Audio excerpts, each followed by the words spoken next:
The wind in that part of the territory had a name, but no one spoke it aloud.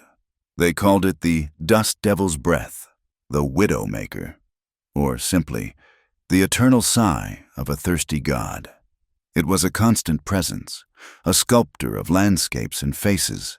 It carved the bluffs into stark, skeletal shapes and etched deep lines around the eyes of the men and women who dared to call the place home. The town of Redemption Creek was little more than a handful of raw timber buildings huddled together as if for warmth, clinging to the banks of a waterway that was more of a memory than a river for 9 months of the year.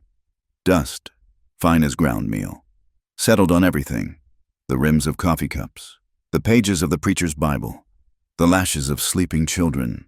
It was a land of immense, lonely beauty and even more immense hardship, where survival was a daily prayer and privacy was a luxury few could afford. In a place so open, secrets had nowhere to hide, and the moral judgment of one's neighbors was as sharp and constant as the grit in the air. Levi Stone was a man carved from the same rock as the bluffs that overlooked his ranch.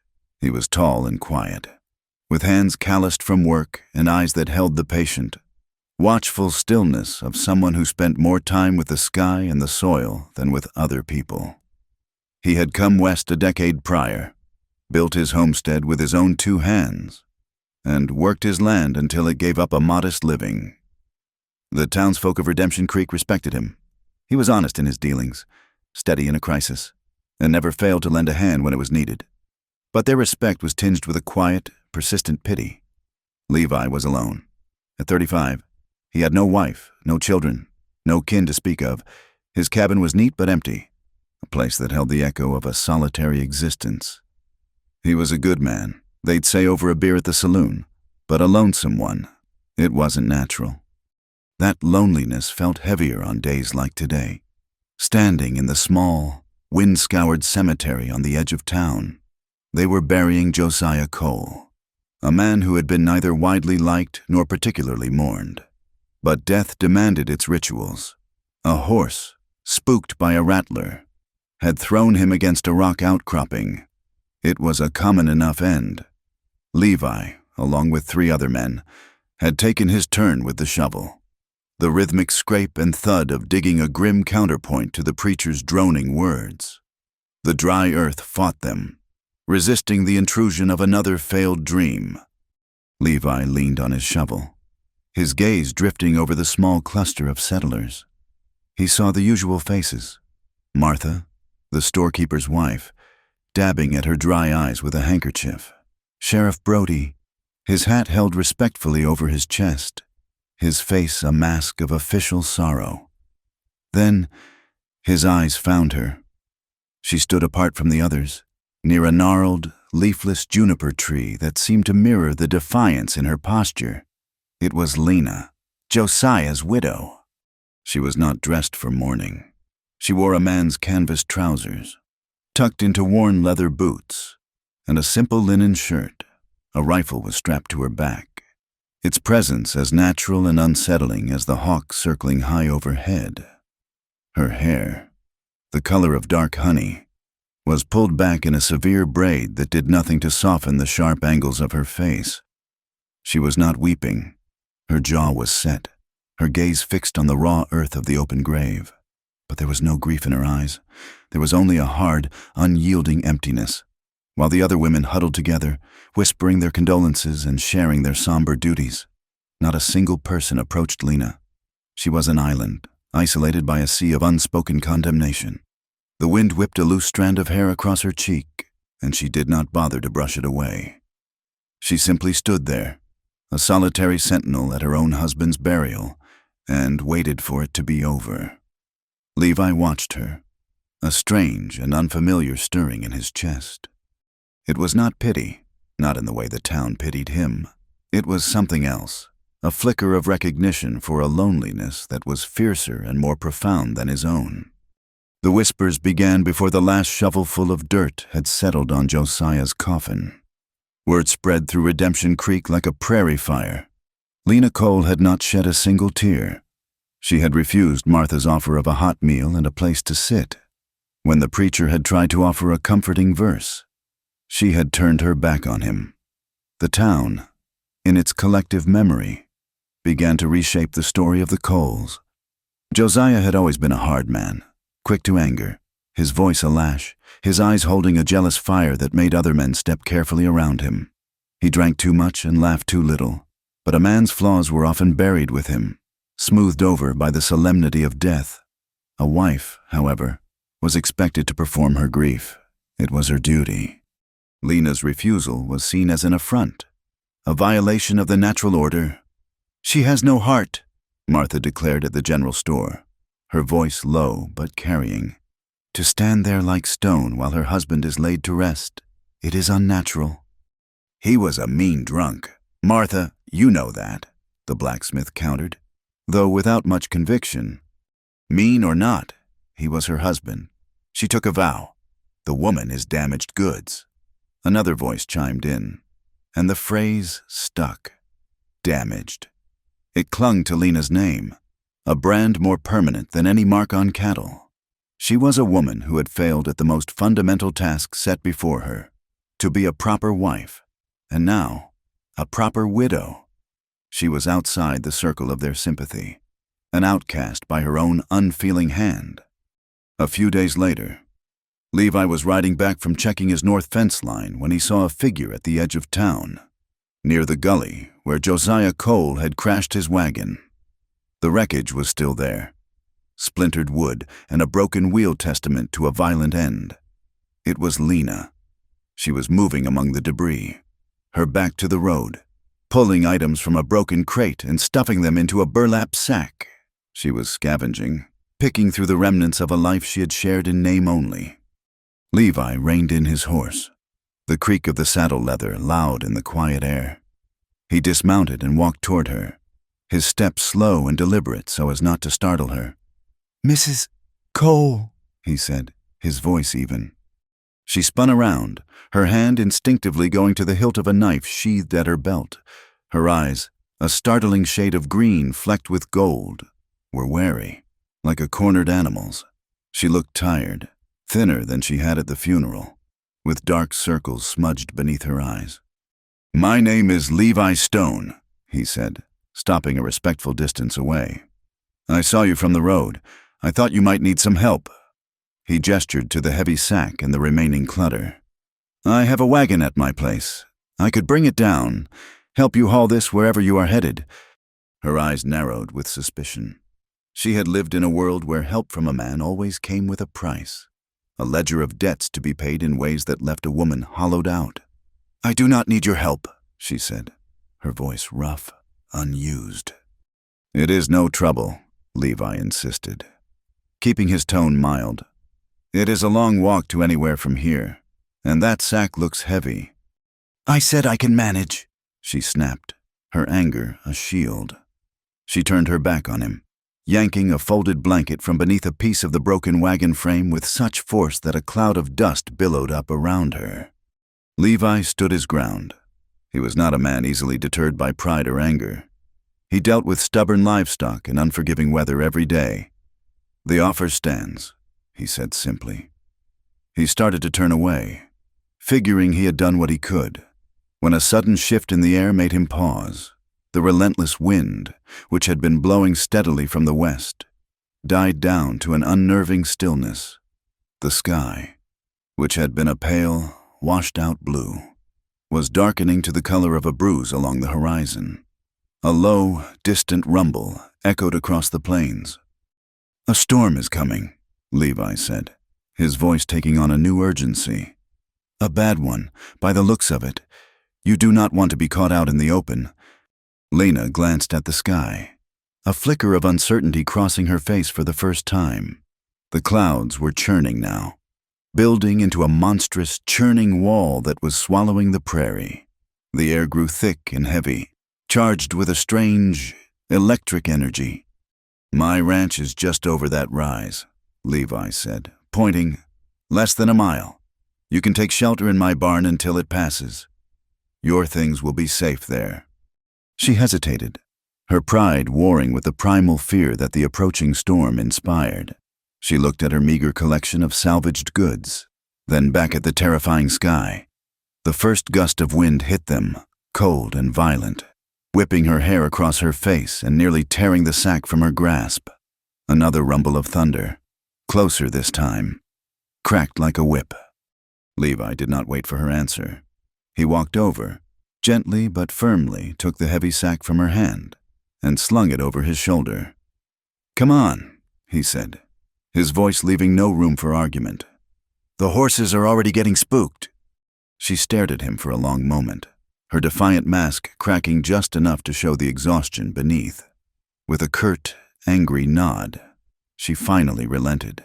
She gathered the last of her things, and together, they hurried toward the silhouette of his homestead against the darkening sky, the first drops of cold rain beginning to fall. The barn was a fortress against the storm's fury. The wind howled outside, rattling the heavy doors, and the rain came down in solid, deafening sheets. But inside, it was dry and calm. The air was warm and smelled of hay, leather, and animals. Levi lit a lantern, its golden glow pushing back the shadows, and hung it on a wooden peg. He set Lena's sack down in a clean, empty stall. "You will be safe here," he told her. He saw her shiver, her thin shirt soaked through. Without a word, he left and returned a moment later from his cabin with 2 thick wool blankets and a tin plate of cold biscuits and salted beef left over from his supper. He set them down on a bale of hay. "It is not much, but you should eat," he said. He did not press her, did not stand over her and watch. He simply gave her the provisions and then retreated to the other side of the barn to check on his horses, giving her the dignity of space. For a long time, Lena did not move. She just stood there, clutching her arms, listening to the storm rage. She was not used to this kind of quiet, unassuming kindness. Josiah's version of care had been a locked door and a full plate, transactions that bought her silence and submission. Levi's actions were different. They asked for nothing in return. Slowly, cautiously, she wrapped one of the blankets around her shoulders. The coarse wool was warm against her chilled skin. She sat on the hay bale and, after another moment of hesitation, began to eat, her hunger overriding her pride. Levi finished with the horses and came to sit on a milking stool a dozen feet away, near the main doors, as if standing guard against the storm. They sat in a silence that was not awkward, but companionable, filled only by the drumming of the rain on the roof and the soft munching of the horses in their stalls. After she had finished the last biscuit, Lena spoke, her voice barely a whisper above the storm. "He bought me." Levi did not turn his head, but his posture shifted, a sign that he was listening. "My father," she clarified, her voice flat, devoid of emotion, "had debts. Josiah Cole paid them. I was part of the deal, 14 years old." She stared into the lantern's flame, her eyes seeing something far away. "He never wanted a wife, not in the true sense of the word. He wanted a possession, something to own, to work, to keep under his roof so the world would see him as a respectable man." She paused, the silence stretching out. "I was never his wife, just part of his property." She fell silent again, and Levi did not prod for more. He understood. He had seen the bruises that sometimes shadowed her face when she came into town. Bruises she always explained away with a story about a clumsy fall or a stubborn mule. He had seen the way she flinched if Josiah moved too quickly near her. He did not need her to paint the whole ugly picture. He could see the canvas and the colors she was using. He simply nodded, a small, almost imperceptible gesture of acknowledgement. He did not offer empty platitudes or clumsy words of comfort. He offered her something far more valuable, his quiet, non-judgmental presence. He accepted her story as fact, a piece of the harsh reality they all lived in. They spent the night like that, separated by a dozen feet of space, but united by the shelter of the barn and the shared, unspoken understanding of survival. Levi dozed on the stool, his head resting against the rough wood of the wall. Lena, wrapped in the second blanket, finally lay down in the clean hay and slept, a deep, exhausted sleep free from fear for the first time in years. The storm broke before dawn. When the sun rose, it illuminated a world washed clean, the air fresh and cool. The dust settled for a precious few hours. Lena awoke feeling a strange sense of peace. Levi was already up, tending to his animals. He brought her a cup of hot, black coffee, and they drank it in the same comfortable silence as the night before. There was no flirtation in his gaze, no expectation in his manner. He treated her not as a widow or a woman, but as a fellow survivor. For Lena, who had been treated as property for more than half her life, that simple dignity was more intoxicating than any whispered sweet nothing. A week passed. Lena stayed in the barn. It was an unspoken arrangement. She earned her keep, mending Levi's clothes with neat, practical stitches, helping with the chickens, and keeping the barn tidy. Levi never asked her to move into the cabin, and she never offered. The barn was a neutral territory, a safe harbor. They fell into a rhythm, sharing quiet meals, working side by side without the need for constant conversation. In the evenings, they would sometimes sit outside and watch the fire of the sunset paint the sky, the silence between them a living thing, a testament to a slowly growing trust. One afternoon, the circuit rider, a wiry old man named Silas who brought mail and news to the scattered homesteads, rode up to Levi's ranch. He had a letter, he said, for a Mrs. Lena Cole. He had been told she might be found here. The town's gossip had, as always, traveled faster than a horse. Lena took the letter, her hands trembling slightly. It was from the east, the paper thin and worn from its long journey. Her face paled as she read it, her knuckles turning white as she gripped the page. Levi, who had been watering his horse, saw the look of raw panic in her eyes and walked over. "What is it?" he asked, his voice gentle. She looked up at him, her carefully constructed walls crumbling. For the first time, he saw not the hard, defiant widow, but a terrified older sister. "It is from my sister," she whispered, her voice choked with emotion. "Miriam, my younger sister." She held out the letter. Levi took it and read. The handwriting was a graceful, looping script, a stark contrast to the desperate words it formed. Miriam wrote that her father, the same man who had sold Lena, had arranged another marriage for her, this time to a cruel old widower with a reputation for mistreating his hired hands. Miriam, younger, softer, and more naive than Lena had ever been, had done the only thing she could think of. She had run away. She had stolen what little money she could find and bought a ticket on a westbound train, hoping to find the only family she had left in the world. The letter ended with a plea. "I am coming to you. Lena, I do not know where I am going, only that it is west. Please find me." Lena's face was a mask of anguish. "She does not know what this place is," Lena said, her voice shaking. "She thinks it is a grand adventure. She reads books. She will be consumed by it. A girl like her, alone, with no money. She will not survive." She knew, better than anyone, the kind of men who preyed on the desperate and the unprotected in the lawless settlements and mining camps that dotted the frontier. A beautiful, naive girl from the east would be a prize. She looked at Levi, her eyes pleading, all her pride gone, stripped away by a fear greater than any she had felt for herself. "I have to find her," she said, her voice gaining a desperate strength.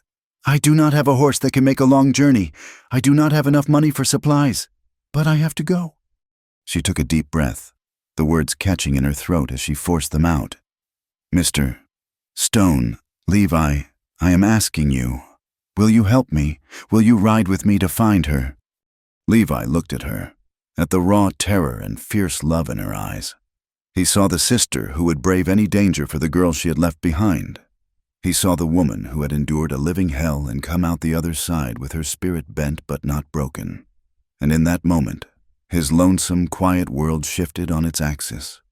He was no longer just a solitary man on a solitary ranch. He gave a single, decisive nod. "Get your things," he said, his voice calm and certain. "We will ride out at first light." The world beyond Levi's property was a study in desolation.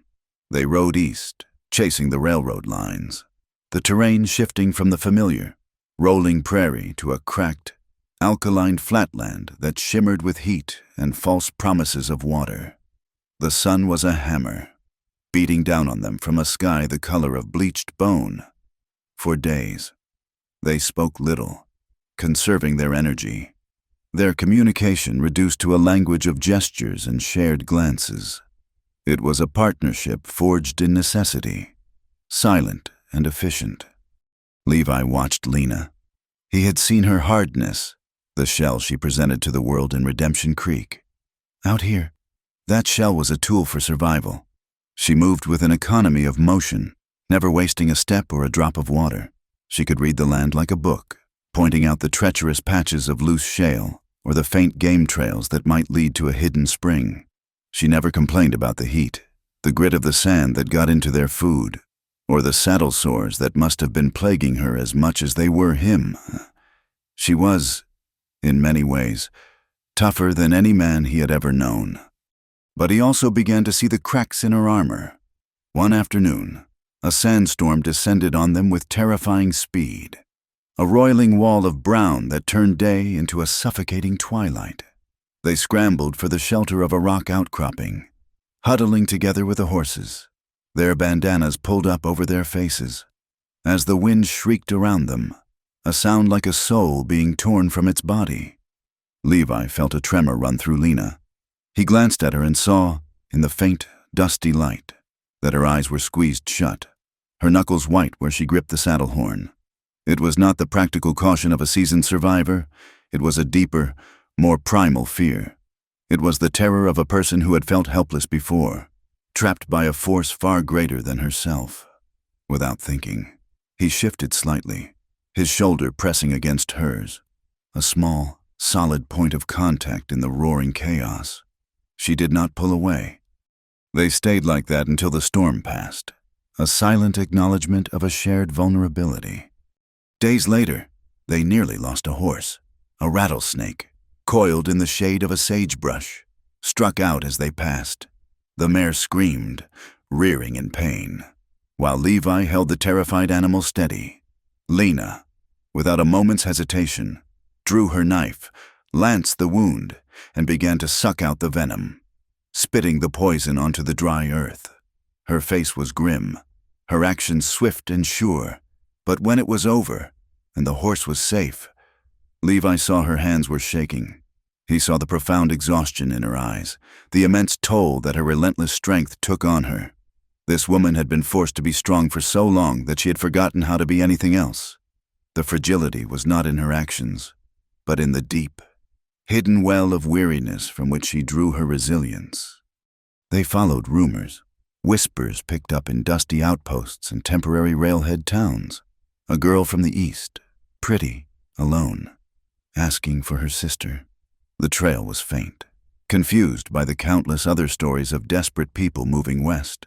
Finally, in a settlement called Sulphur Gulch, a raw, ugly mining camp clinging to the side of a mountain, they got a solid lead.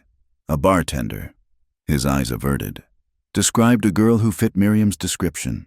He said a man named Blackwood, who ran a saloon and gaming hall on the edge of the camp, had taken her in, promising her work until she could find her sister. The way he said it made Levi's blood run cold. Blackwood's establishment was not just a saloon. It was a long, low building with a stable attached, the whole place reeking of stale whiskey, sweat, and despair. It was a place where men, flush with gold dust or mad with failure, came to forget their troubles. And it was a place where women were the currency of that forgetting. Levi told Lena to wait with the horses, his hand resting briefly on the stock of the rifle in his saddle scabbard. "No matter what you hear," he said, his voice low and hard, "you wait." He pushed through the swinging doors into a room thick with smoke and the tinny sound of a badly played piano. Men stared at him, their faces grimy and suspicious. He ignored them, his eyes scanning the room. He saw women with hard, painted faces and empty eyes, pouring drinks and forcing laughter. And then, in a shadowed corner near the back. He saw her. Miriam. She was even more beautiful than Lena's tearful descriptions had suggested. Her hair was the color of spun gold, even dulled as it was with dust, and her eyes were a startling cornflower blue. She wore a dress of fine Eastern fabric, now stained and torn at the hem. She was sitting at a table with a hulking, bearded miner who had his arms slung possessively around her shoulders. Her face was pale, her eyes wide and unfocused, a half-empty glass of amber liquid in front of her. She looked like a delicate wildflower transplanted into a heap of slag and coal. As Levi watched, the miner leaned in to whisper something in her ear, and she flinched, a single tear tracing a clean path through the grime on her cheek.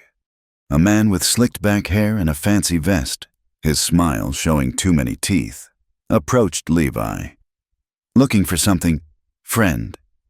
"I am," Levi said, his voice quiet but carrying an unmistakable authority. "I am looking for Miriam. The girl in the corner." The man's smile tightened. "The little canary. She has got a contract, a debt to work off, passage, room and board." "I am her sister's husband," Levi lied, the words feeling surprisingly natural on his tongue. "She was lost. We have come for her. I will settle her debt."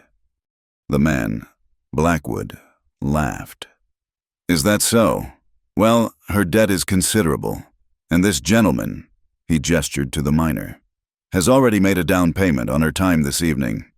Levi's hand never moved from his side, but his eyes, cold and steady, locked onto Blackwood. He did not raise his voice. He did not make a threat. He simply looked at the man, and in his gaze was the unyielding certainty of a glacier. "Her debt," Levi repeated. "How much?" He laid out the entirety of the money he had brought, the savings of 2 years of hard work, on the grimy bar. It was more than enough. A small fortune in this place. Blackwood's greedy eyes widened. He looked from the money to Levi's face, then to the quiet determination that seemed to radiate from him. He knew a bluff from a rock wall, and this man was a rock wall. With a greasy smile, he scooped up the money. "A misunderstanding," he said smoothly. He snapped his fingers, and the hulking miner reluctantly removed his arm from Miriam's shoulders, grumbling as he was handed back a few coins.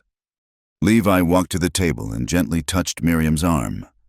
"Miriam," he said softly, "I am Levi. Lena sent me. We are here to take you home." Her drugged, terrified eyes slowly focused on his face. "Lena?" she whispered, the name a prayer. He helped her to her feet. She was unsteady, leaning heavily on him as he guided her out of that foul place and into the clean, cold air of the evening. When Lena saw them emerge, she let out a choked sob and ran forward, wrapping her arms around her younger sister. She held Miriam tight, rocking her gently, murmuring her name over and over. Miriam. The drug and the relief making her weak, clung to Lena and wept, the sound heartbreakingly young and lost. Levi stood back, watching the reunion, feeling the weight of the empty money belt at his waist and knowing, with absolute certainty, that he had spent his savings well. The ride back was different. The silence was no longer companionable. It was filled with a new, unspoken tension. Miriam rode Lena's horse, while Lena walked alongside, her hand rarely leaving her sister's knee, as if to reassure herself that she was real. Miriam, once the effects of the liquor wore off, seemed to recover her spirits with a speed that amazed Levi. The trauma of her ordeal was there, lurking in the shadows of her eyes. But on the surface, she was radiant. She was all soft curves and bright laughter, a stark contrast to Lena's sharp angles and guarded silence. Her gratitude toward Levi was boundless and effusive. She showered him with questions about his life, his ranch, the names of the wildflowers they passed. Her laughter was a bright, musical sound that felt alien in the harsh landscape. And she watched him, when he was tending to the horses, when he was staring out at the horizon, She would watch him with a wide-eyed, curious intensity that was both innocent and deeply unsettling. It was the look of a girl who had been saved by a hero from one of her books, a look that was quickly turning into open admiration. Levi, unused to any kind of female attention, did not know how to respond. He remained polite but distant, answering her questions with brief, factual replies. But he was aware of her scent like soap and lavender, of the way her golden hair caught the sunlight. He was a man, after all, and had been alone for a long time. Lena saw it all. She saw the way Miriam's eyes followed Levi, the way she smiled when he spoke, and she saw the way Levi, despite his stoicism, was not immune to it. Lena said nothing, her face a stoic mask, but a cold knot of anxiety tightened in her gut. She had brought her sister out of one danger only to lead them all, it seemed, into another, more complicated one. They arrived back at the ranch as the first snows of winter began to fall, fine white flakes dusting the tired landscape. The cold came down from the mountains like a wolf, and soon they were snowed in, the world beyond their small piece of land erased by a curtain of white. The cabin, which had seemed spacious enough for one man, now felt impossibly small for three. Levi moved a cot and his bedroll into the main room for himself, giving the single bedroom to the two sisters. They fell into a rhythm dictated by the harsh demands of a frontier winter. Each day was a battle for warmth and sustenance. They chopped wood, their breath pluming in the frigid air. They tended to the animals, huddled for warmth in the barn. They mended fences, their fingers growing numb inside their gloves. Inside the cabin, the air was thick with the smell of wood smoke, coffee, and drying wool. The forced intimacy of their situation amplified every unspoken feeling. Every shared meal, every glance across the fire, was laden with a heavy, unspoken meaning. As soon as a path was clear, Levi had to ride into Redemption Creek for supplies. He took Lena with him, leaving Miriam to tend the cabin. The moment they entered the general store, they felt the change. The usual greetings were replaced by curt nods. Conversations stopped. Eyes followed them, cold and speculative. Martha, the storekeeper's wife, served them with a pinched, disapproving look on her face. "Heard you had company," she said, her voice dripping with insinuation as she weighed out a bag of flour. "My sister is staying with us," Lena said, her voice steady, daring the woman to say more. "Us," Martha repeated, letting the word hang in the air. "Funny, I only see one ring. The preacher says a man housing two women under one roof, with only one of them his kin by marriage, is an affront to the Lord." The words were a slap in the face. Lena's back went rigid. The whispers had become an open judgment. They were no longer just Levi, the lonesome rancher, and the widow Cole. They were a scandal, a moral blight on the town. That night, the silence in the cabin felt heavier than the snow on the roof. Levi was cleaning his rifle by the fire. Miriam was trying to read a tattered book, but her eyes kept straying toward him. Lena sat at the table, staring into the flickering flame of an oil lamp, the storekeeper's words echoing in her mind. She knew what this meant. Scandal was a dangerous thing in a place like this. It could curdle into ostracism, then harassment, and then violence. They were isolated, vulnerable. She thought of Miriam, of the terror in her eyes in that saloon. She would not let her sister be put in danger again. Finally, she spoke, her voice cutting through the quiet. "Levi?" He looked up, his hands stilling their work. "We have to talk," she said. Miriam looked from one to the other, her expression anxious. "Miriam, would you give us a moment?" Miriam nodded and slipped into the bedroom, closing the door softly behind her. Lena looked directly at Levi. Her face was pale in the firelight, but her eyes were clear and determined. "You heard what they are saying in town.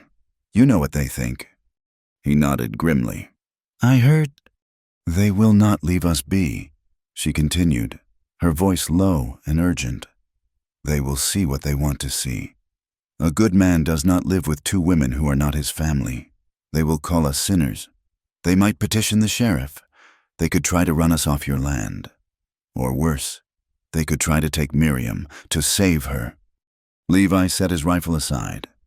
What do you propose we do? Lena took a deep breath. The words she was about to say tasted like ash in her mouth, but she knew they were necessary. Marry me?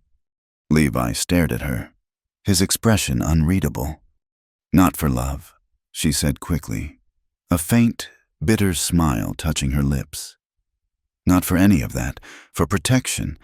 If I am your wife, Miriam is my sister, and this is our home. It gives us a name, your name. It is a shield. Levi, it is the only one we have against them. She laid her proposal out like a business deal, her voice stripped of all emotion. It was a transaction for survival, just as her first marriage had been. But this time, she was the one setting the terms. Levi was silent for a long time, his gaze fixed on the fire. He thought of his solitary life, of the quiet emptiness of this cabin. He thought of the fierce, protective love he had seen in Lena's eyes, and the bright, innocent light in Miriam's. He had saved them from the wilderness, and now they were a part of his life, his responsibility. Lena's logic was cold, but it was sound. Her plan was a fortress built of paper and ink and a preacher's words. But in this world, that was a powerful kind of fortress. All right, he said at last. I will marry you. The wedding was as stark and gray as the winter sky. The circuit preacher, a man whose face seemed permanently set in a state of weary disapproval, performed the ceremony in Levi's main room. Levi wore a clean shirt. Lena wore her only dress, a simple gray wool garment she had mended a dozen times. Her only adornment was her braid, neat and severe. Miriam helped her dress in the small bedroom. She brushed Lena's hair, her touch surprisingly gentle. She fastened the tiny buttons at the back of the dress, her fingers fumbling slightly. She tried to smile, to say all the things a sister was supposed to say, but the words would not come.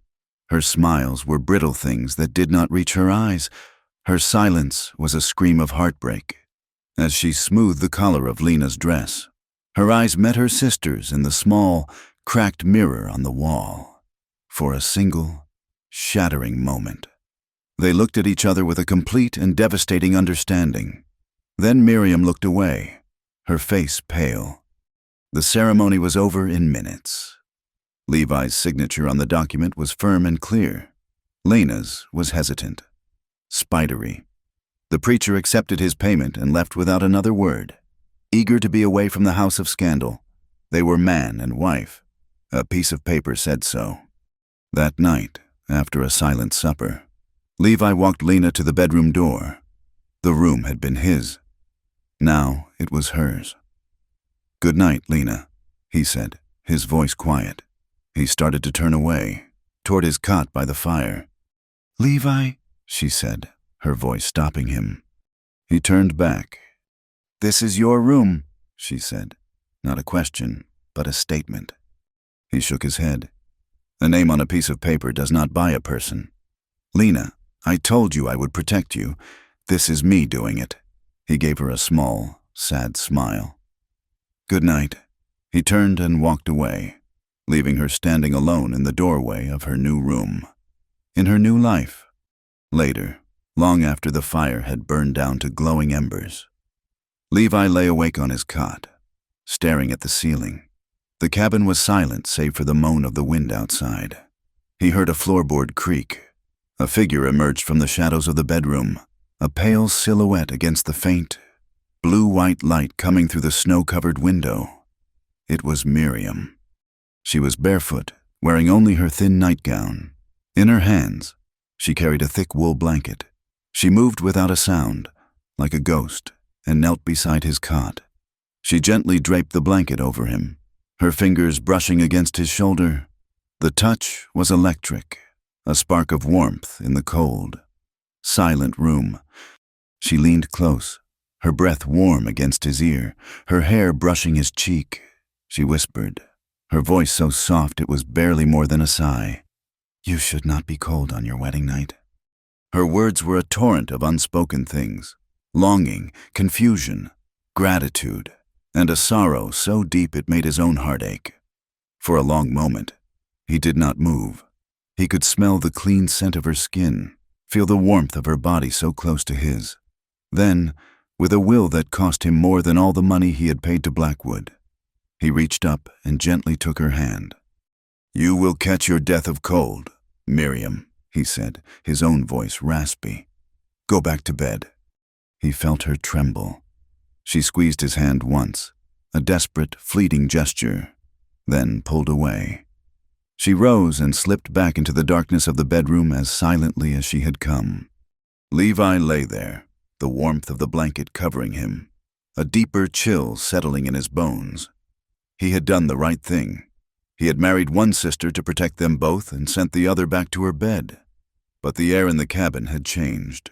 The unspoken had been given a voice, a touch, and in the snow-lit darkness, he knew that the long, cold winter had only just begun. The winter broke slowly, reluctantly, like an old man rising from a stiff chair. First came the sound of water, a persistent dripping from the eaves of the cabin, a gentle gurgling beneath the shrinking banks of snow. Then the sun, which had been a distant, watery disk, gained a new warmth, a new authority in the sky.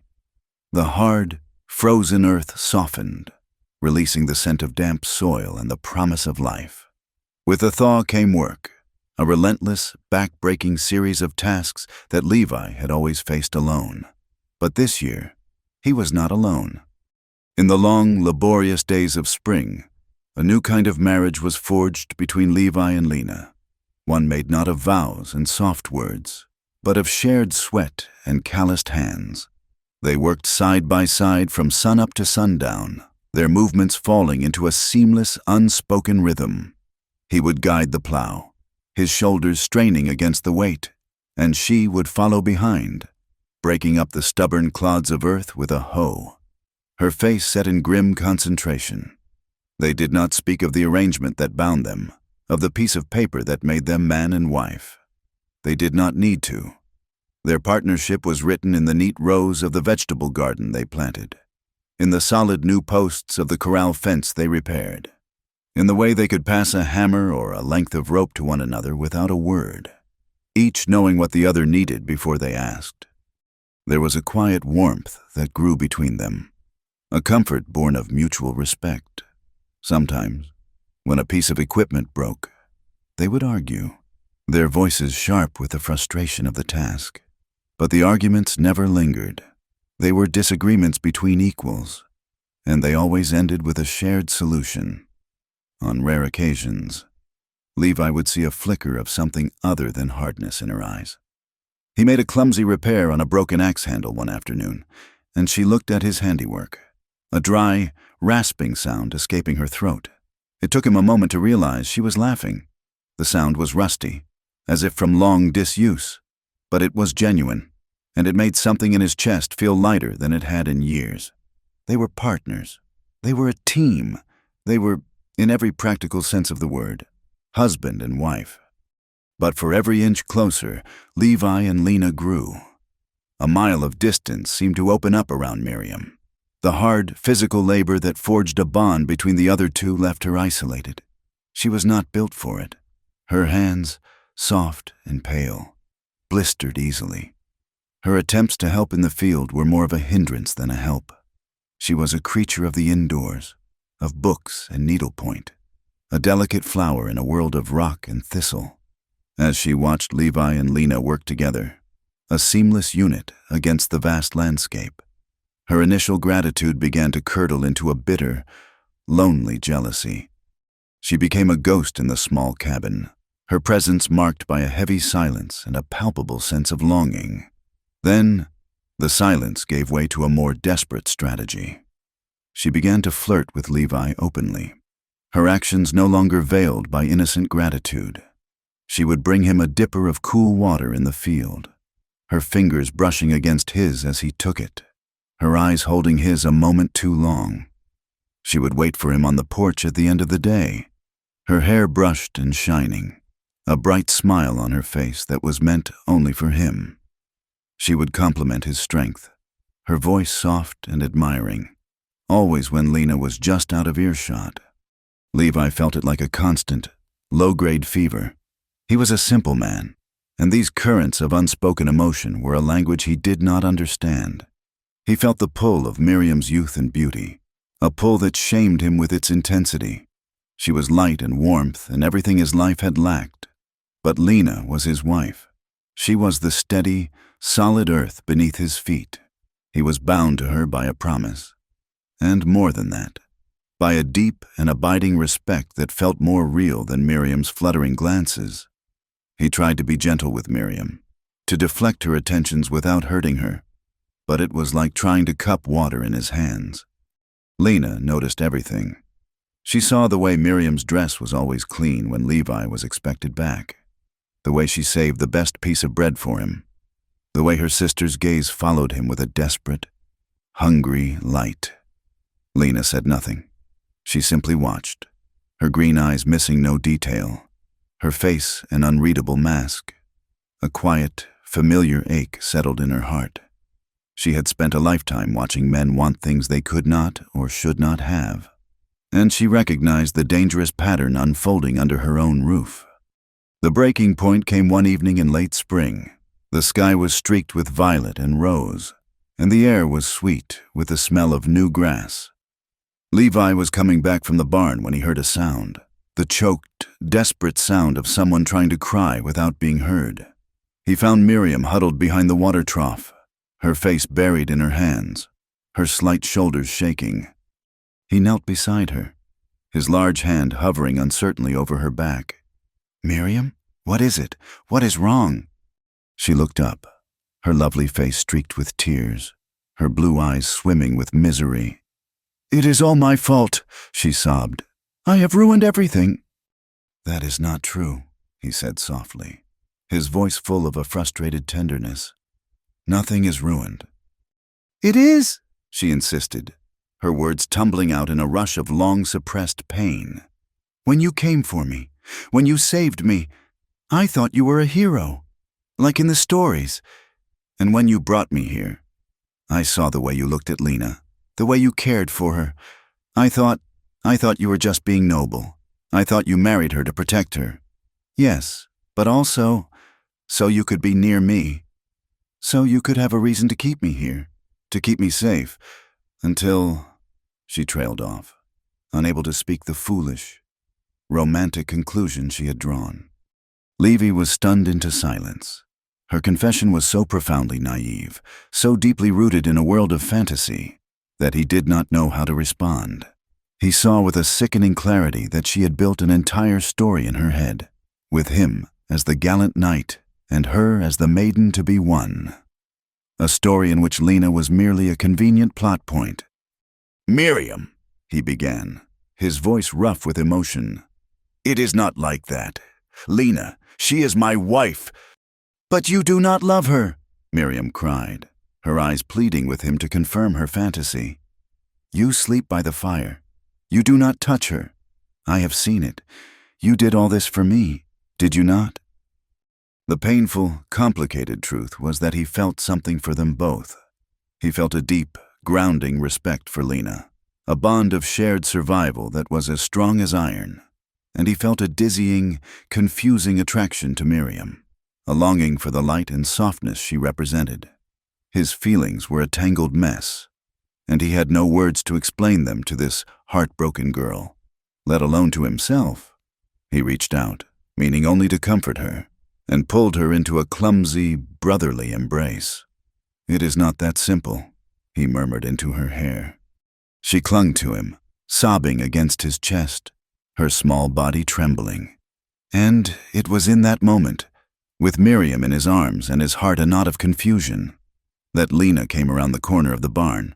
She had a basket of eggs in her hand. She stopped dead, her eyes taking in the scene.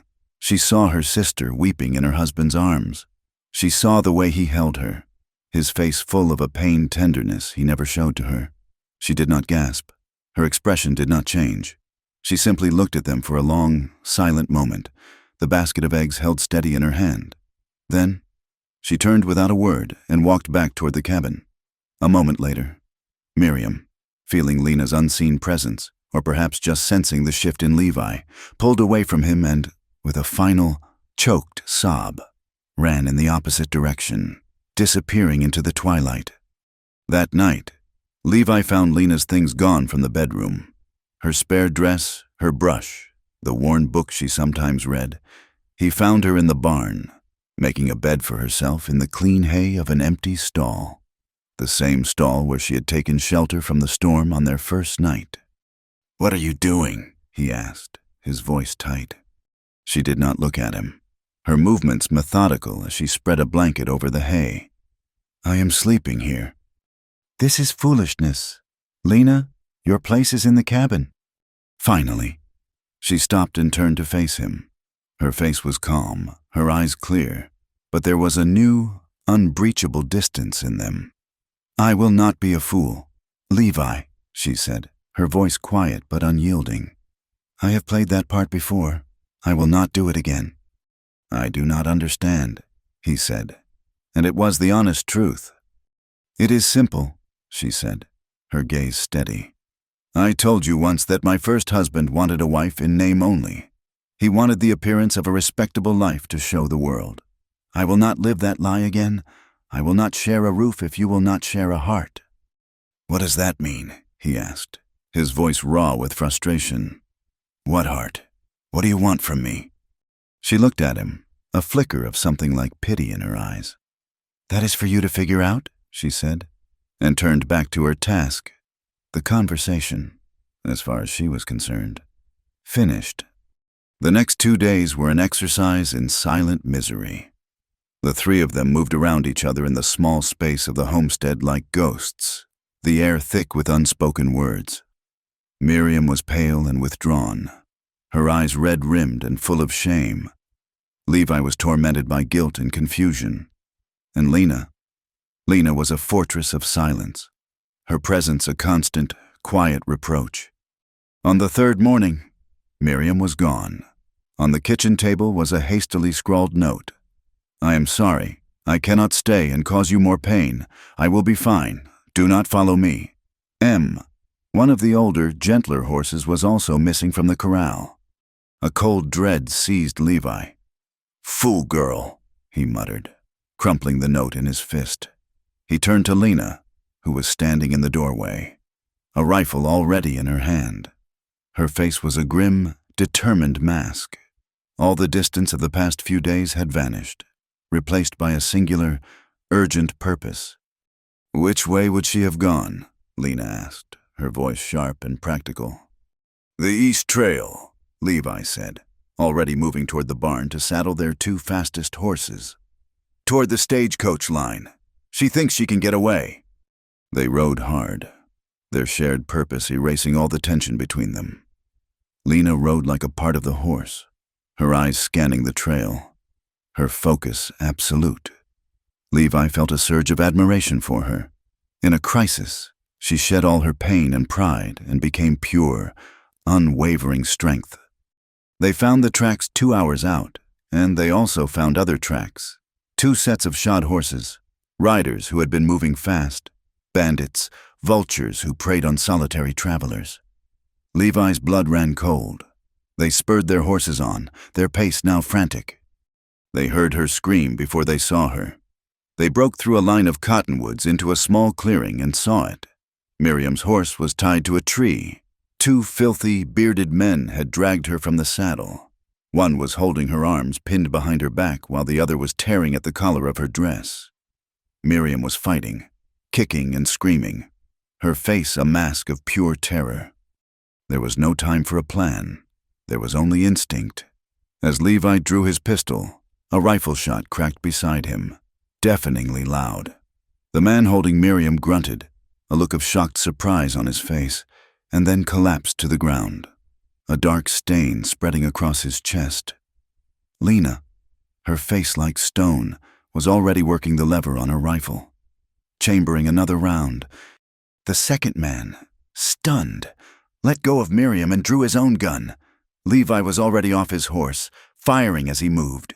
His first shot went wide, but it was enough to make the man flinch. Levi closed the distance, tackling the man and sending them both tumbling to the ground. They rolled in the dirt, a desperate, grunting tangle of limbs. The man was strong, fueled by panic, but Levi was stronger, his rage giving him a brutal edge. He slammed the man's head against a rock, and he went limp. It was over in seconds. The clearing was suddenly shockingly silent, except for Miriam's ragged sobs. Levi stood, breathing heavily, his knuckles bloody. Lana walked forward, her rifle still held at the ready, and kicked the pistol away from the unconscious bandit's hand. Then she went to her sister. Miriam collapsed into her arms, weeping hysterically.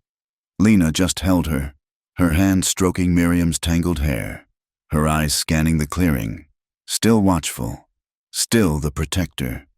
Back at the ranch, the sun was setting, casting long, bloody-looking shadows across the land. Levi had tied up the unconscious bandit and left him for the sheriff to find on his next ride out. The other man was buried in a shallow, unmarked grave. Inside the cabin, Lena gently cleaned the cuts and bruises on Miriam's face and arms. Miriam, wrapped in a blanket, submitted meekly, her eyes full of a new, humbled understanding. She had seen the lengths they would go to for her. She had seen the fierce, violent reality that lay beneath the quiet surface of their lives. "I am so sorry, Lena," Miriam whispered, her voice hoarse. "I was a fool." Lena daubed a cut on her sister's cheek with a damp cloth, her touch surprisingly gentle. She looked at Miriam, her gaze direct and unflinching. "Love can make a fool of anyone," she said, her voice low. "But you were not just a fool. You were a coward. You ran." Miriam flinched, but did not deny it. Lena set the cloth aside. "If you love him," she said, her voice so quiet that Miriam had to lean in to hear, "then do not hide from it. It is a part of you now.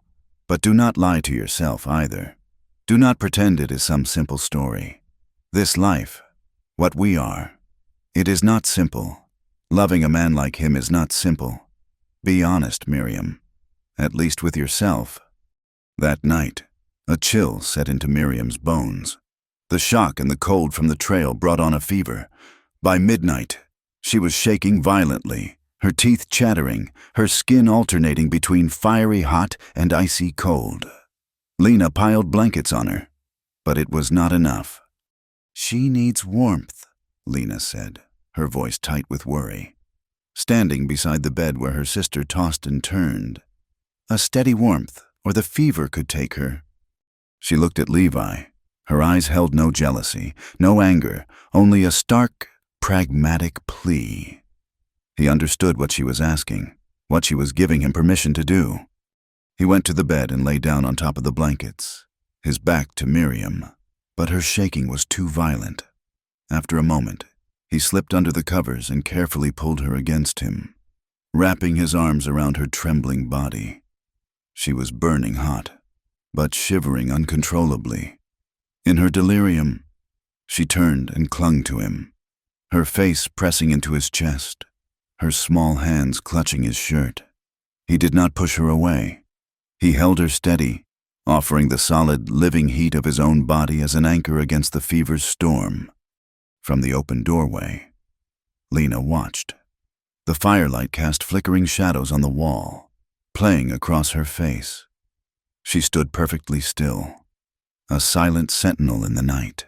She saw her husband holding her sister in his arms. She saw their bodies pressed together, not in passion, but in a desperate fight for life. And in her eyes, there was not fury, but a deep, profound, and heartbreaking acceptance. The lines had been blurred beyond all recognition. She did not interrupt. She simply stood and watched and waited for the dawn. Levi awoke to the pale, gray light of dawn and the heavy, suffocating weight of his own guilt. He had not slept, not truly. He had drifted in a state of feverish awareness, conscious of every small shift of Miriam's body beside him, of her soft, even breaths, as her fever finally broke and she fell into a deep, healing sleep. He had been her anchor, her source of warmth, and the intimacy of the act, so necessary, so chaste, yet so profoundly compromising, had branded itself onto his soul.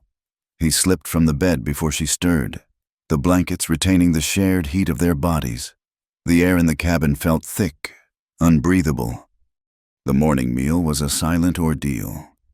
Miriam, pale but clear-eyed, moved about the cabin with a brittle, determined cheerfulness.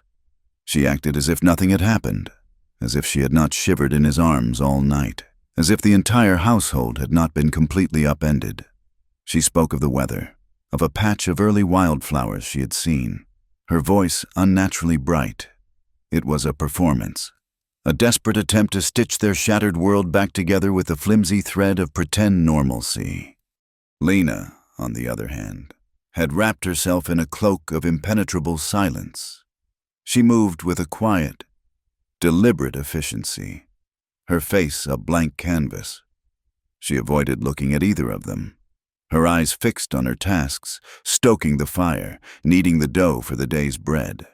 Her gaze directed at her hands, the floor, the window, anywhere but at the two people who shared her home. She was a physical presence, but her spirit had retreated to a place they could not reach.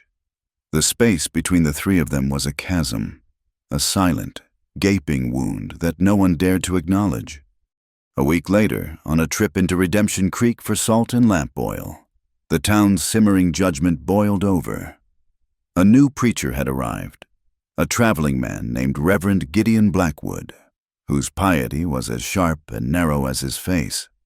He stood on a crate in front of the saloon, his voice a lash, his words painting a vivid picture of hellfire for the assembled townsfolk.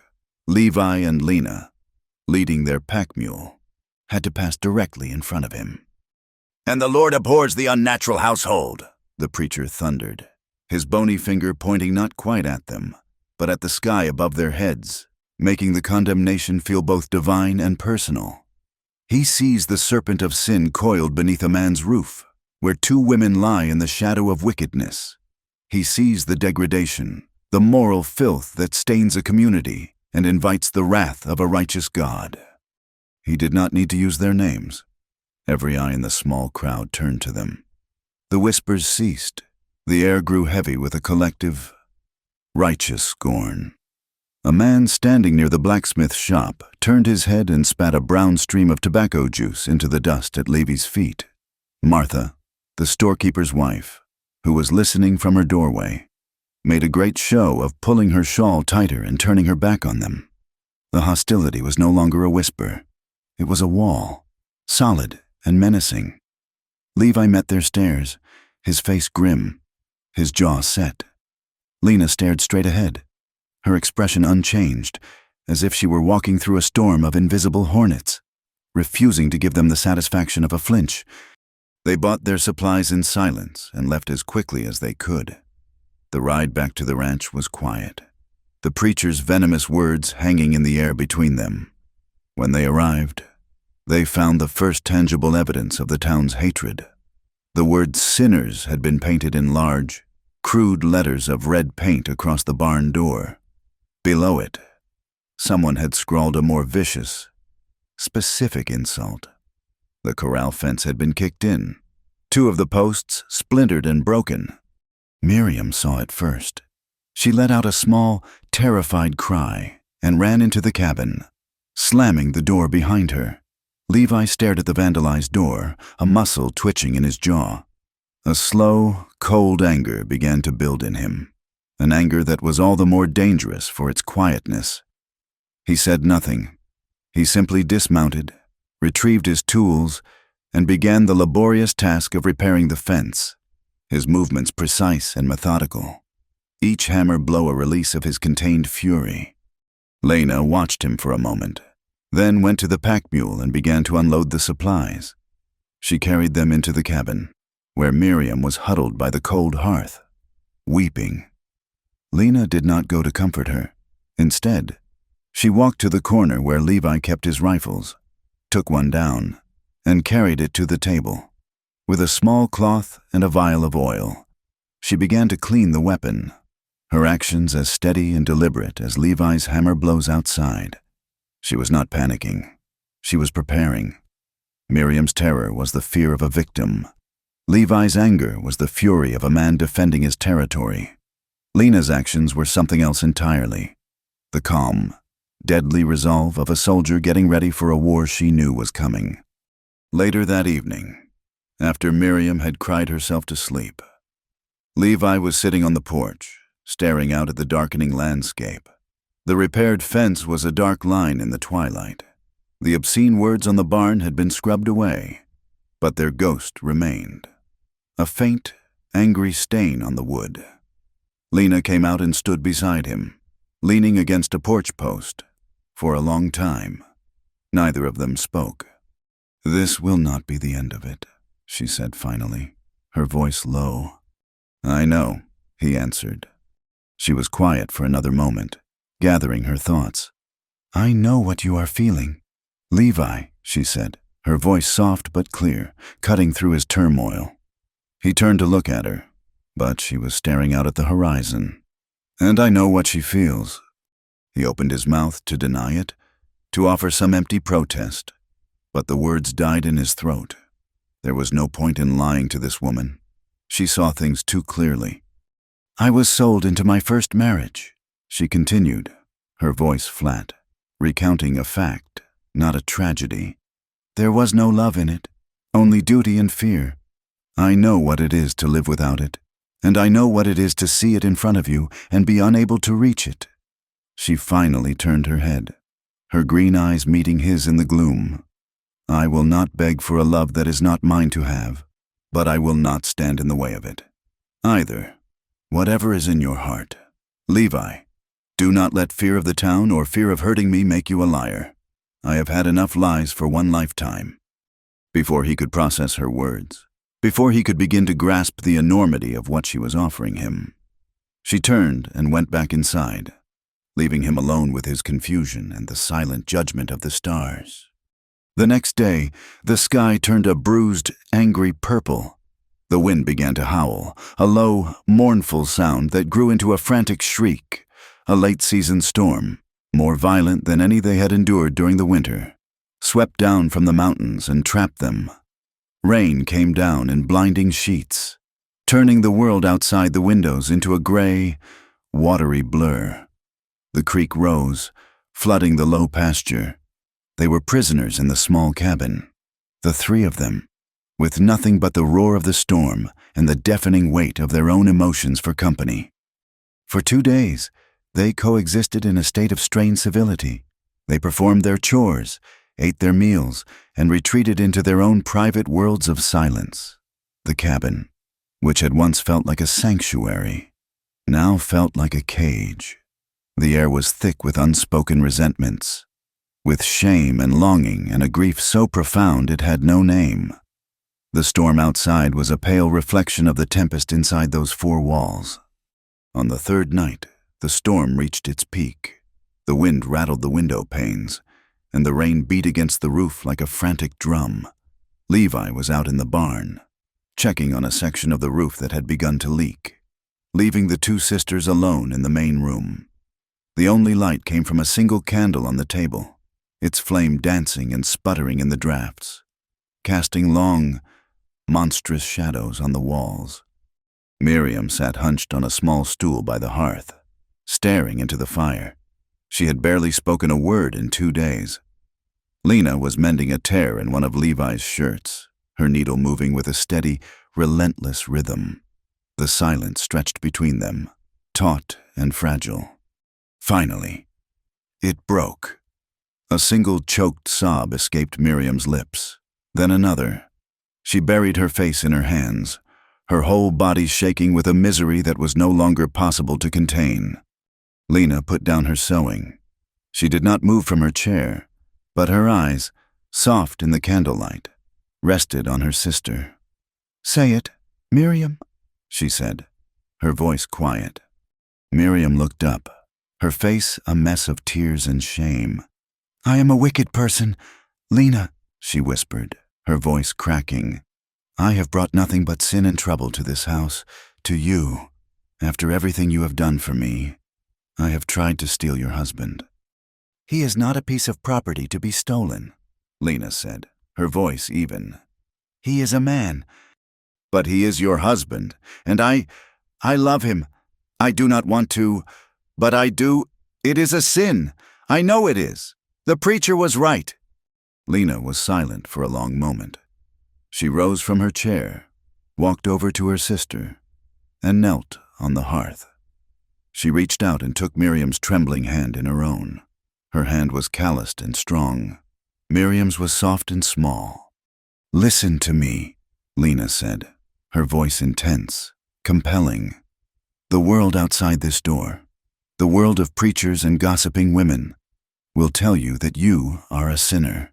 They will use that word to shame you, to control you.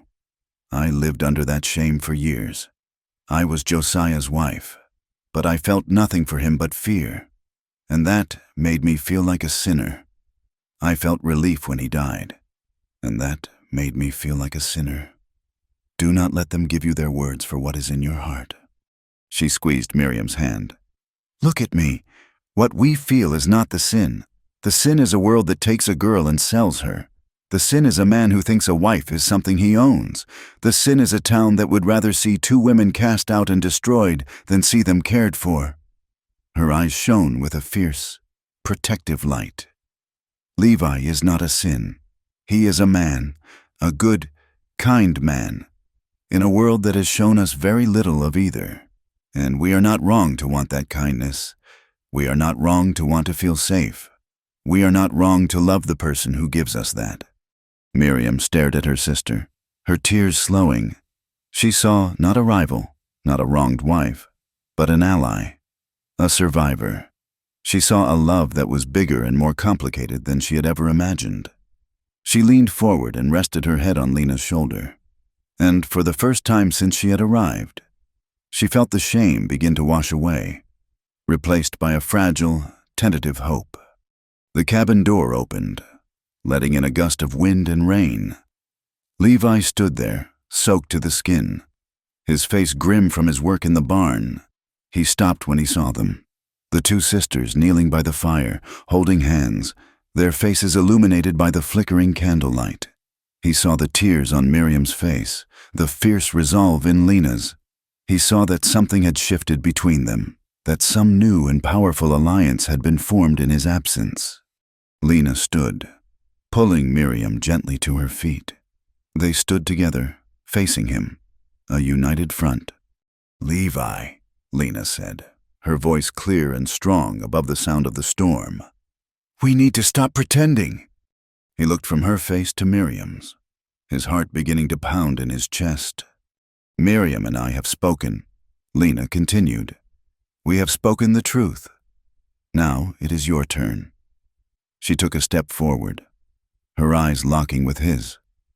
"We both love you," she said, the words simple, direct, and utterly devastating. "You must stop pretending you do not feel it too." The words struck him with the force of a physical blow. It was too much. The town's hatred, the vandalism, his own suffocating guilt, the storm, and now this impossible, terrifying, beautiful truth, spoken aloud in the small, candle-lit room, the strength that had held him together for so long, the solitary resolve of a man used to bearing his burdens alone, finally shattered. A sound, a ragged, aching sound, tore itself from his throat.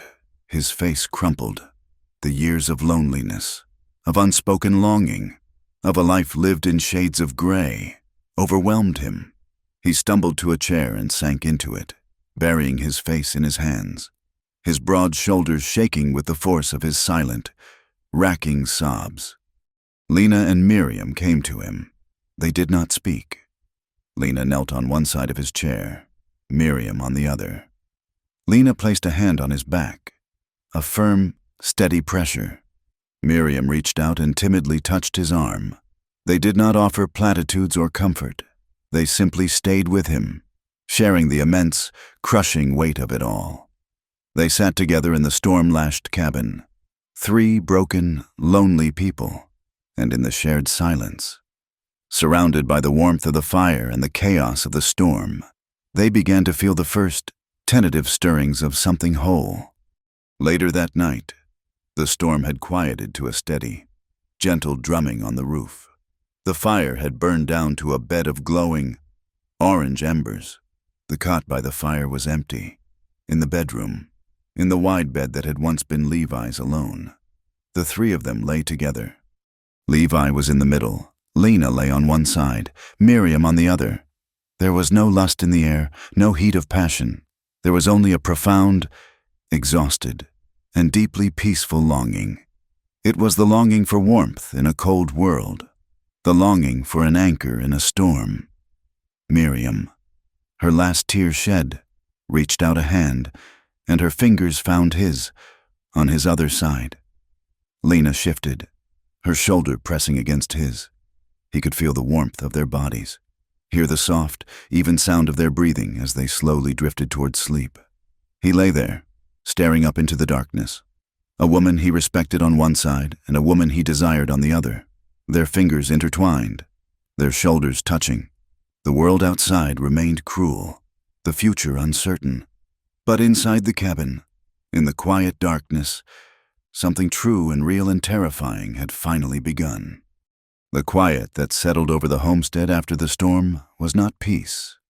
It was the heavy, watchful silence of a truce, a fragile understanding held together by the shared memory of that night.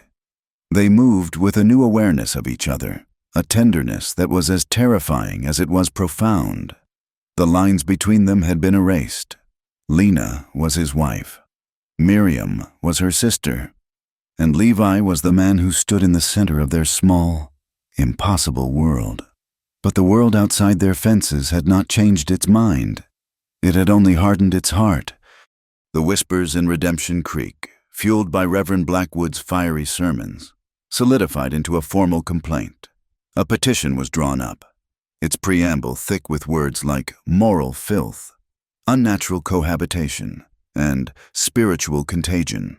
It was passed from hand to hand in the general store, signed by the righteous and the fearful alike. The document was presented to Sheriff Brody, a man whose desire for a quiet life was now in direct conflict with the town's growing righteous fury. The preacher was not content with petitions. He made a special visit to the sheriff's office, his voice ringing with divine authority. He demanded that the women, the harlot wife and her fallen sister, be removed from Levi Stone's corrupting influence. He spoke of a women's home 2 counties over, a place run by a severe religious order, known more for its high fences and harsh penances than for any true charity. It was, he declared, a place for reformation, a place where their souls could be scoured clean through hard labor and relentless prayer. It was a prison sentence cloaked in the language of salvation. Sheriff Brody, caught between his duty and his own private knowledge of Levi's good character, finally rode out to the ranch. He found Levi mending a harness on the porch, his movements slow and deliberate. "Levi," the sheriff began, dismounting without waiting for an invitation, his face grim. "We have got a problem." Levi did not stop his work, his hands moving surely with the awl and leather. "I reckon we do, Sam." "The town is in an uproar. The preacher has got them seeing devils in every shadow. They have petitioned me to act." He shifted his weight, avoiding Levi's steady gaze. "They want me to take the women, Lena and Miriam. For their own good, they say—" Levi's hand stilled. He slowly set down his tools and rose to his full height, his shadow falling long across the porch. He was not a man given to easy anger, but the look in his eyes was as cold and hard as river stone. "For their own good?" he repeated, his voice dangerously quiet. "And what about their own will?" "It does not matter much what they want," the sheriff said, his voice full of a weary resignation. "The town has decided this is a moral crisis. The preacher is calling for a town meeting tonight to demand I take action. You are being summoned to answer for it. If you cannot give them a satisfactory explanation—" He let the sentence hang in the air, the threat clear. Levi had been pushed into a corner. He looked past the sheriff, toward the small cabin where Lena and Miriam were working, their movements visible through the open door. He could hear the faint sound of their voices, a low murmur of conversation as they sewed. He saw not a moral crisis, but his life, his family. The choice before him was stark and absolute. He could bow to the town's judgment, abandon the two women who had come to depend on him, and return to his solitary, respectable emptiness. Or he could stand and fight for the strange, beautiful, and complicated thing they had become. There was no choice at all, really. That evening, the town hall was packed. It was a raw, unpainted building that served as a church on Sundays and a courtroom when needed. Tonight, it was an arena. The air was thick with the smells of kerosene, sweat, and self-righteousness. Reverend Blackwood stood near the front, his arms crossed, his face a mask of grim satisfaction. The townsfolk were a sea of hostile, curious faces. Levi walked in alone and stood before them. He was not dressed for a special occasion. He wore the same clean but worn clothes he worked in every day. He did not look at the preacher. He looked at the faces in the crowd, at the men he had worked alongside, the women from whom he had bought supplies. Sheriff Brody cleared his throat. Levi Stone, the town has brought a grievance against you. They say you are keeping a household that is improper, that you are living in sin with your wife's sister under your roof. Reverend Blackwood has demanded that the women be removed for their own protection and for the moral health of this community. What have you got to say for yourself? Levi's gaze swept across the room. He did not raise his voice. He did not gesture. He just stood, his hands at his sides, and spoke the plain truth as he knew it. "I am not a man who knows the Bible as well as the Reverend," he began, his voice calm and steady, carrying to the back of the silent room. "I cannot quote scripture. I only know what I have seen with my own eyes and what I have done with my own hands." He looked at a farmer named Jebediah, a man whose barn he had helped raise. "I came to this land with nothing but my two hands, same as most of you. I have tried to be a good neighbor. I have tried to live an honest life. I have bothered no one."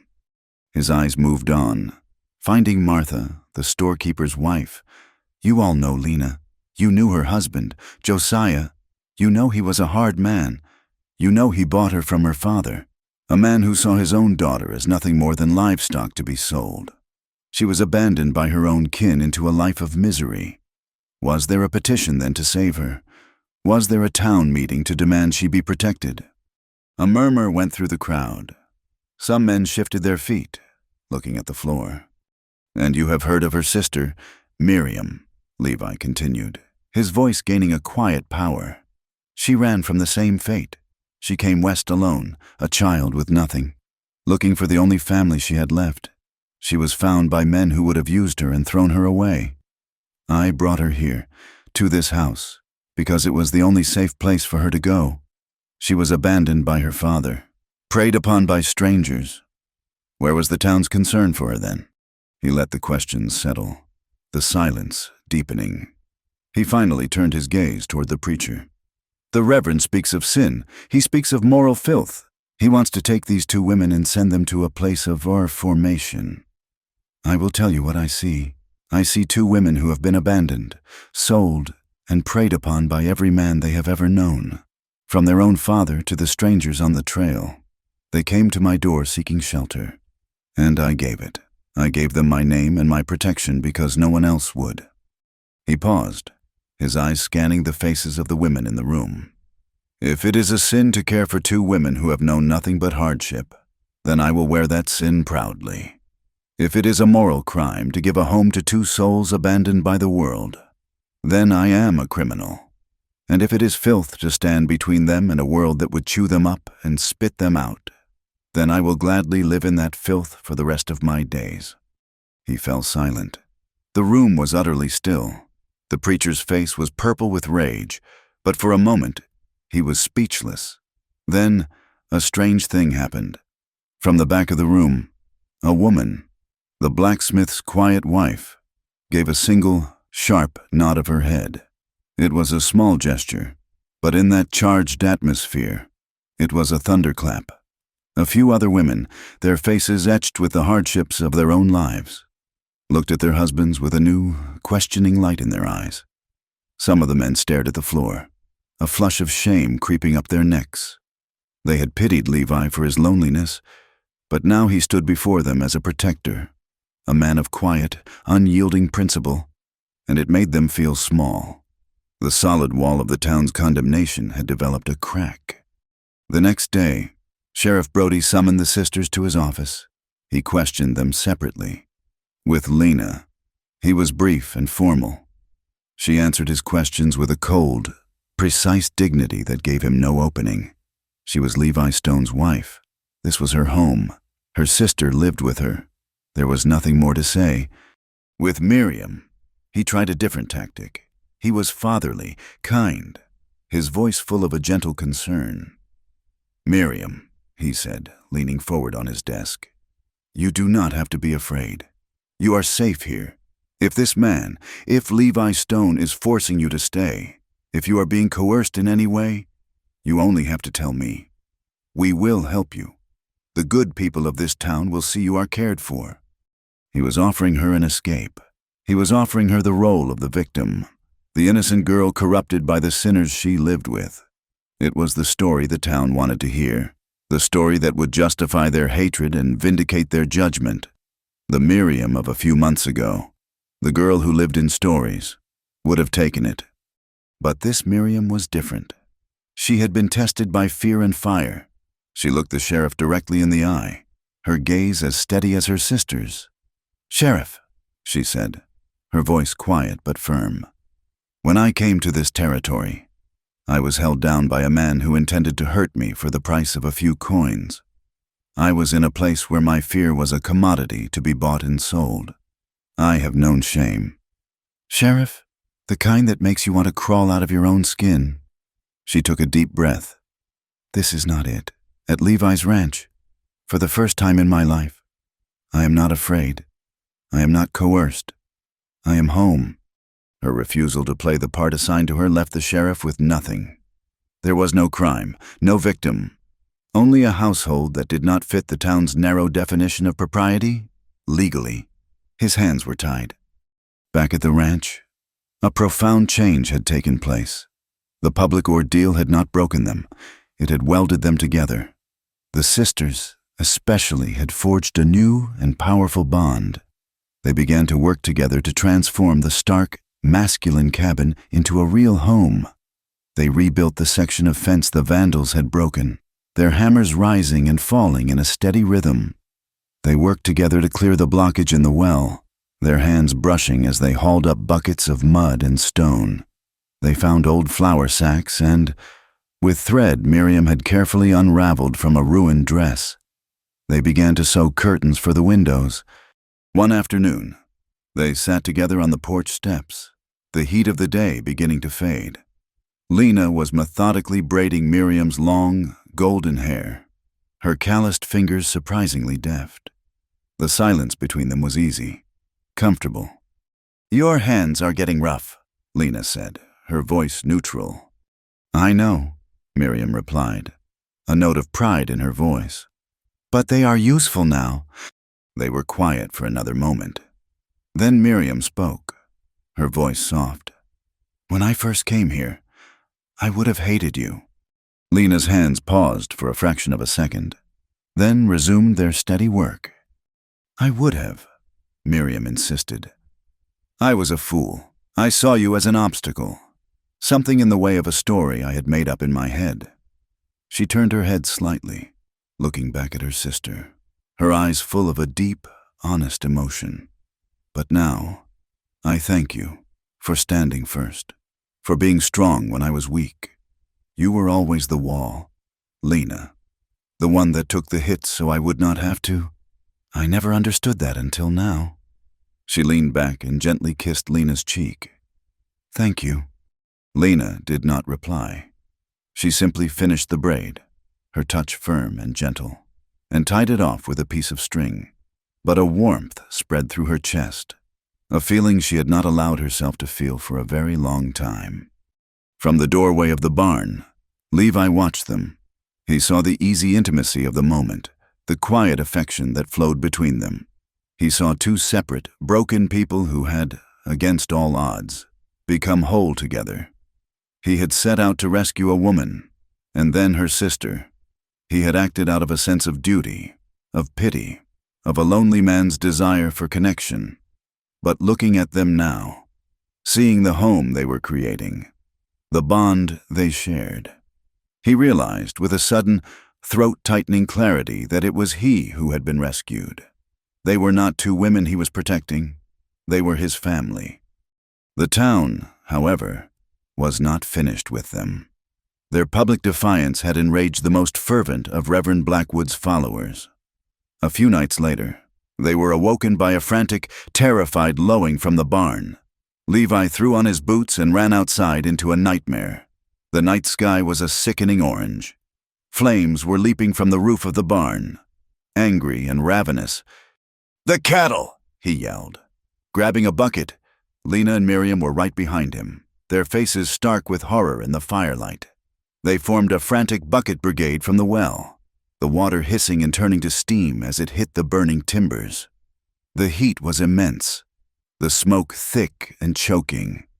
Levi, ignoring the danger, unlatched the corral and drove the terrified animals out onto the prairie, away from the flames. Lena, her face smeared with soot, climbed onto the roof of the small chicken coop, beating out the embers that threatened to spread the fire to the rest of the homestead. They fought the fire for over an hour, a desperate, losing battle. By the time the flames died down, half of the barn was gone. The section where they stored their winter hay was a heap of blackened, smoldering ruin. Miraculously, the animals were all safe, though spooked and scattered. As the sun rose on their ruined barn, Levi found it. A half-burnt torch, its end soaked in kerosene, lying in the grass just where the fire had started. It was not an accident. It was a deliberate act of hatred. The next day, Levi rode into town. He did not go to the sheriff. He walked into the general store. Holding the burnt torch, he set it down on the counter in front of Martha. The small handful of customers fell silent. "There was a fire at my place last night," he said, his voice flat, devoid of emotion. "Someone left this—" The townsfolk looked at the torch, then at each other. Their faces were blank, shuttered. No one spoke. No one admitted to seeing or hearing anything. Their silence was a confession, a collective wall of denial. Levi looked at their closed faces, and he knew there was no justice to be found here. He picked up the torch and walked out. When he returned to the ranch, Lena and Miriam were waiting for him on the porch. They could read the answer in his face. Miriam's eyes filled with a fresh wave of fear. This place would never be safe. Levi looked at the charred skeleton of his barn, at the scorched earth, at the two women who were his entire world. A rage, cold and pure, settled deep in his bones. But when he spoke, his voice was calm, steady, and full of an unbreakable resolve. "They can burn our walls," he said, meeting their eyes. "They can burn our barn, but they cannot touch what we have built. Not anymore." Time, on the frontier, was not measured by the hands of a clock. It was measured in the slow greening of the prairie after the last snowmelt, in the height of the corn by midsummer, in the first cold bite of the autumn air. After the fire, a new rhythm took hold at the ranch, a rhythm of healing and deliberate construction. The seasons turned, and with them, the raw wound of their past began to scar over, knitting into something strong and resilient. Levi, with the help of the sisters, built a new barn. It was smaller than the first, but it was built with a shared purpose that made its timbers feel stronger. They did not just rebuild the structure, they rebuilt their lives. The fields, once tended out of grim necessity, were now cultivated with a quiet, steady hope. The crops grew thick and tall, a testament to their shared labor. The ranch, which had once been a place of lonely survival, began to thrive. It became a pocket of quiet prosperity in the vast, unforgiving landscape. They lived together no longer in a state of tense defiance against the world, but in a state of grace with each other. They had found their peace, not in the absence of hardship, but in the certainty of facing it together. The town of Redemption Creek, like a stubborn old mule, did not change its mind overnight. But the relentless passage of time has a way of wearing down even the hardest stones of judgment. The fiery sermons of Reverend Blackwood began to fall on deaf ears. The scandal, lacking any new fuel for its fire, cooled from a raging blaze to a bed of embers. People grew tired of the hatred. It was an exhausting emotion to sustain, especially when the objects of that hatred simply continued to live their lives with a quiet dignity. The first sign of the thaw came from the children.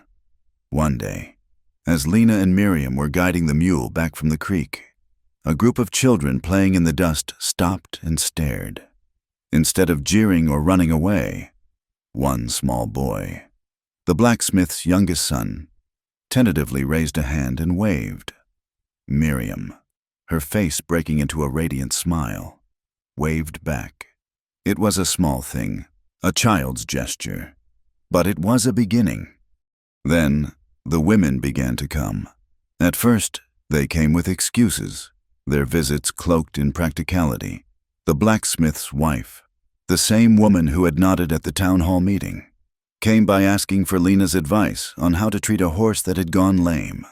She did not mention the fire or the preacher. They spoke only of horses. But as she left, she pressed a small jar of apple butter into Lena's hand. "For your trouble," she said, her eyes meeting Lena's with a look of grudging respect. Other women followed, asking for help with a difficult patch of garden, for a cutting from a hardy herb, for a remedy for a child's cough. They came to Lena for her strength and her knowledge of the land, and they came to Miriam for her gentle touch with sewing and mending. The stone ranch was no longer a place of sin.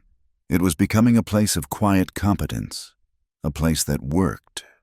Reverend Blackwood, seeing his influence wane and his congregation grow restless with his singular, venomous focus, finally packed his Bible and his righteous fury and moved on, seeking fresh souls to save and new sins to condemn. His departure was not marked by any celebration. It was simply a quiet closing of a painful chapter. The town began to breathe again. One afternoon in the second spring after the fire, a wagon rattled up the path to their cabin. In it were a young man and woman, their faces etched with the anxiety and exhaustion of new settlers. They were from a homestead a half-day's ride east, and they looked barely old enough to be married. Levi met them on the porch, his presence calm and welcoming. The young man, whose name was Thomas, twisted the brim of his hat in his hands. "Mr. Stone," he said, his voice nervous. "My wife, Clara, and we have heard stories." "Most stories are not worth the breath it takes to tell them," Levi said, his voice even. "Perhaps," the young man conceded. "But we also heard that you have made this place work, that you have thrived where others have failed." He gestured vaguely back toward the town. "And that you have done it differently." The young woman, Clara, finally spoke, her voice a near whisper. "Our first winter was hard, ma'am," she said, looking at Lena, who had come to stand in the doorway. "We fought. We nearly gave up. We do not know how to make it work, how to survive this place together." She looked from Lena to Miriam, who had joined them, a question in her eyes that was about more than just crops and cattle. She was asking how they survived each other. Lena looked at the young, desperate couple, and she saw a reflection of her own past, of all the silent, lonely battles she had fought. She stepped onto the porch, her gaze steady. "There is no secret," she said, her voice clear and low. She looked at Levi, then at Miriam, a silent acknowledgement passing between them. Then she turned her eyes back to the young woman. "You make it work with three things: with silence, when words would only wound; with patience, for the land and for each other; and with truth, the hardest truth, spoken plainly, even when it hurts. Everything else is just weather. The young couple left an hour later, their faces still weary, but with a new glimmer of hope in their eyes. Levi watched their wagon disappear down the path, then turned to Lena and Miriam. A slow, proud smile touched his lips. That evening, after the supper dishes were cleared, Levi did something unusual. He brought a small, heavy leather pouch to the table and emptied its contents onto the rough-hewn wood. Out rolled a small, misshapen lump of gold, dull and water-worn, and a few old coins. "My mother's wedding band," he said, touching one of the coins, which had been melted and hammered into a simple ring. "And a nugget I found in the creek my first year here. It is not much." For weeks, in the quiet hours after the sisters were asleep, he had been working by the light of the forge, painstakingly melting, hammering, and shaping the metal. He now reached into his pocket and placed 2 rings on the table beside the lump of gold. They were not perfect. They were simple, unadorned bands, their surfaces slightly uneven, bearing the faint marks of his hammer, but they shone with a soft, warm light in the flickering lamplight. They were identical. He looked at Lena, and then at Miriam. His hands, usually so steady, trembled slightly. He was a man of actions, not words, and the words he had to say now felt heavier than any stone he had ever lifted. "I cannot offer you what the world calls a proper life," he said, his voice rough with emotion. "I can only offer you what we have built here. My hands, my name, my heart, such as it is." He pushed the 2 rings forward. "It is not for me to ask you to be my wives. You already are, in every way that matters. But I am asking, will you wear these? Will you be my family, in the sight of God, even if the world never understands?" Miriam's eyes filled with tears. She looked at Lena, her expression full of a hopeful, questioning love. Lena's face, so often a mask of stoicism, softened. A single tear traced a path down her cheek, a tear not of sorrow, but of a profound, soul-deep release. She had spent a lifetime being claimed, first by her father, then by Josiah. This was the first time she had ever been truly asked. She reached out her hand and placed it on the table, palm up. A moment later, Miriam did the same. Levi picked up the first ring and slid it onto Lena's finger. It was a perfect fit. He then took the second ring and slid it onto Miriam's. He looked at their hands, at the 2 simple, shining bands of gold. Then he placed his own large, calloused hand over theirs, covering them both. The 3 of them sat there in the quiet cabin, their hands joined, their rings gleaming. They were not hiding anymore. They were a family, bound not by law or convention, but by a truth they had forged themselves in the heart of the fire. The final healing came with the next spring. It arrived on the breath of a gentle rain, a soft, persistent tapping on the roof that washed the last of the winter's dust from the air. The fire in the hearth crackled, casting a warm, liquid gold light through the room. They had finished their meal, and a deep, comfortable peace had settled over the cabin.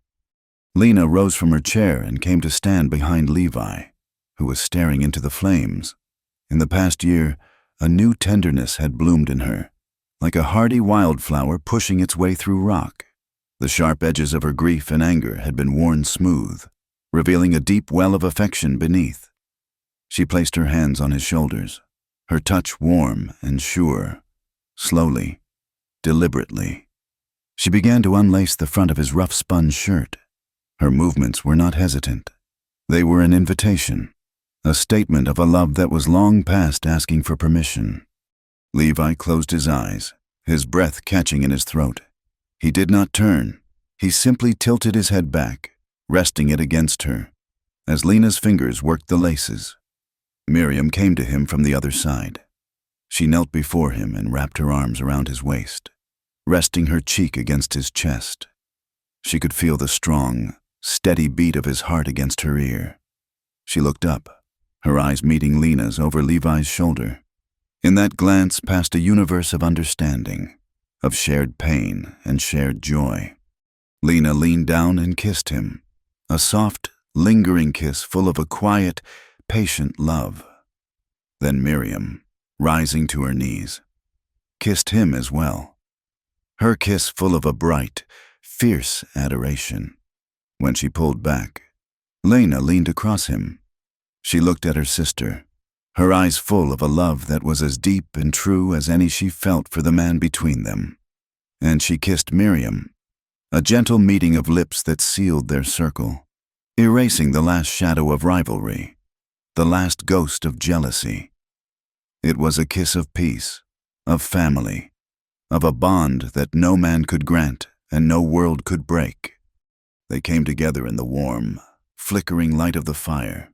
Their bodies met not with the frantic heat of long-denied passion, but with the slow, deep, aching pull of belonging. It was not hurried. It was not lust. It was a prayer spoken in trembling hands and whispered names, a love born of tears and survival and the profound, desperate human need to find a safe harbor in a storm. It was three broken souls fitting their jagged edges together to make something whole. In the morning, the rain had stopped. Sunlight streamed through the new curtains, falling across the wooden table in bright, clean stripes. The three of them sat together, eating their breakfast of bread and fresh eggs in a comfortable silence. The air was not awkward or heavy with the memory of the night before. It was light, clean, and full of a deep, unspoken knowing that shone in their eyes as they looked at one another. Outside, the eternal wind still blew, carrying the fine dust of the plains. The world was as harsh and unforgiving as it had always been, but inside their home, warmed by the morning sun, nothing was broken. There was only one husband, two wives, and a quiet, scandalous happiness that no storm, no fire, and no hatred could ever wash away.